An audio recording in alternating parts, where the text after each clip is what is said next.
तो अब हम करेंगे दूसरा, जो कि है बाय प्राइम फैक्टराइजेशन मेथड, यानी कि जो HCF है, अब हम सीखेंगे कि प्राइम फैक्टराइजेशन से मेथड से कैसे निकलता है। तो सबसे पहले आप मुझे ये बताइए कि क्या आपको प्राइम नंबर्स के बारे में पता है?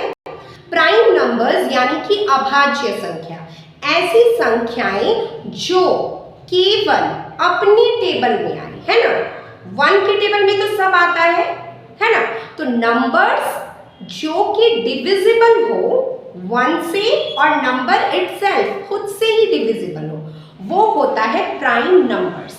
तो ऐसे प्राइम नंबर्स कौन कौन से हैं? तो सबसे पहला तो वन प्राइम नंबर नहीं है, 1 ना तो प्राइम है ना तो कंपोजिट है। 2 पहला है जो कि केवल 1 के टेबल में और अपने टेबल में आता है।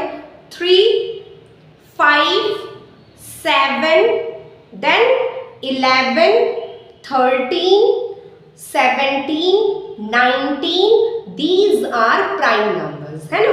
तो ये सारे प्राइम नंबर्स हैं। अब आपको निकालना कैसे, ये देखिए।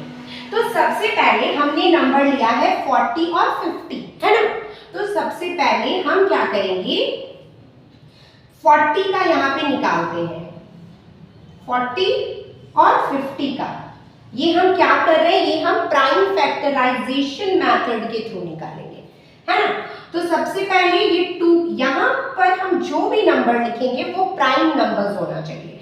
तो 2 के टेबल में 20 बार में, 2 के टेबल में 10 बार में, 2 के टेबल में 5 बार में और 5 के टेबल में 1 बार में, है ना। अब आते हैं 50 का। 5 10 जा 50, 5 2 जा 10, 5 2 जा 10 एंड 2 1 जा 2 आ गया। अब हम यहाँ 40 का लिख सकते हैं 2 इंटू 2 इंटू 2 इंटू 5, और हम 50 का लिखेंगे 5 इंटू 5 इंटू 2, ठीक है। अब हमको निकालना क्या है, HCF।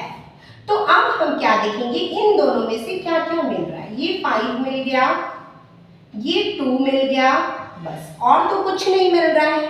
तो हम यहाँ पे 5 इंटू 2 कर देंगे 10। पहले केस में भी आंसर 10 था, दूसरे केस में भी आंसर क्या है, 10 है। अब आप इसको लिख लीजिए, फिर हम तीसरे मेथड में चलेंगे, ठीक है।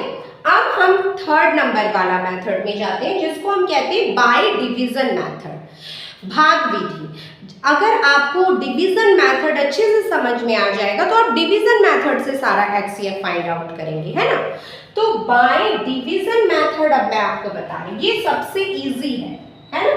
तो ज्यादातर स्टूडेंट्स इसी मेथड से बनाते हैं। ये कैसे बनेगा, तो यहाँ देखिए, सबसे पहले हम क्या किए, 50 को अंदर और 40 को बाहर लिख दिए, है ना। अब हम टेबल पढ़ेंगे, 40 1 जा 40, बचा क्या, 10 बच गया, है ना। फिर हम क्या करेंगे, ऐसे कर देंगे, और ये जो आपने बाहर जो 40 है इसको अंदर डाल दिए, है। उसके बाद 10 4 जा 40 आ गया। रिमाइंडर 0 जब तक ना आए तब तक आपको करना है।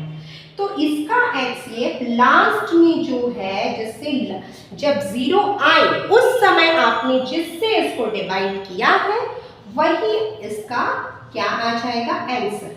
तो आपने 3 मेथड अभी सीखा, यानी कि हमने पूरा क्या सीखा, HCF के बारे में, हाईएस्ट कॉमन फैक्टर मेथड, जिसको GCD भी कहते हैं, हिंदी में इसको मॉसो कहते हैं, महत्तम समापवर्तन। इसको निकालने की 3 विधियां हैं। पहला है बाय लिस्टिंग फैक्टर मेथड, गुणनखंड विधि, दूसरा बाय प्राइम फैक्टराइजेशन मेथड, और तीसरा बाय डिवीजन मेथड यानी कि भाग विधि। इन तीनों से हमारा आंसर सेम आया है, 10, है ना। तो सबसे आपको सीखना तो तीनों है। अब आपको अगर एग्जाम में आ जाएगा find the HCF of 40 and 50, तो अगर वहां पे नहीं लिखा हो कि इस मेथड से बनाइए, तो आपको जो इजी लगता है आप उससे बनाएंगे, है ना। अगर आपको मेरा वीडियो पसंद आए तो आप इसे लाइक करना ना भूलें। Thank you.